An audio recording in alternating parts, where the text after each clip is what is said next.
ఆర్ఆర్ఆర్ వంటి pan India success తర్వాత young tiger NTR నటిస్తున్న లేటెస్ట్ మూవీ దేవర. కొరటాల శివ ఎంతో ప్రతిష్టాత్మకంగా ఈ సినిమాను తెరకెక్కిస్తున్నారు. సముద్రం బ్యాక్ డ్రాప్ లో హై వోల్టేజ్ యాక్షన్ రివెంజ్ డ్రామాగా రానున్న ఈ సినిమాపై ఇప్పటికే ఏ రేంజ్ లో అంచనాలున్నాయో ప్రత్యేకంగా చెప్పనవసరం లేదు.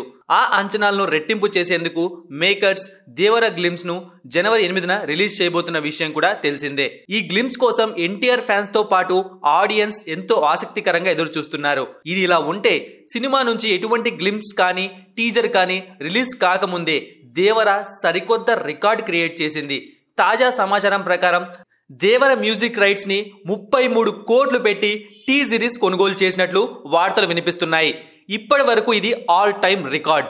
ఇంత భారీ మొత్తంలో ఏ సినిమా ఆడియో రైట్స్ కూడా అమ్ముడుపోలేదు. దేవర కంటే ముందు రాజమౌళి తెరకెక్కించిన ఆర్ఆర్ఆర్ మూవీ 25 కోట్ల టాప్ ప్లేస్ లో ఉంది. ఆ తర్వాత Ranbir recent block buster animal audio rights 16 కోట్లకు అమ్ముడవగా ప్రభాస్ సాలార్ రైట్స్ 12 కోట్లకు అమ్ముడయ్యాయి.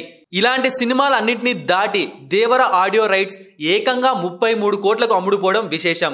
ఈ విషయంలో దేవర ఆల్ టైమ్ రికార్డ్ క్రియేట్ చేసింది.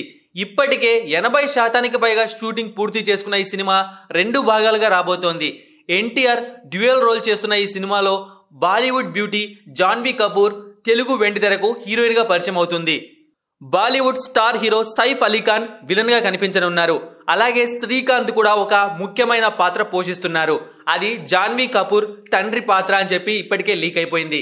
ఎన్టీఆర్ ఆర్ట్స్, యువ సుధా ఆర్ట్స్ సంస్థలపై కొరటాల శివ మిత్రుడు మిక్కిలినేని సుధాకర్, కళ్యాణ్ రామ్ బావమరిది హరికృష్ణ సంయుక్తంగా నిర్మిస్తున్న ఈ సినిమాకి కోలీవుడ్ మ్యూజిక్ సెన్సేషన్ అనిరుద్ రవిచంద్రన్ సంగీతం అందిస్తున్నారు. ఏప్రిల్ 5న ఈ సినిమా విడుదల కానుంది.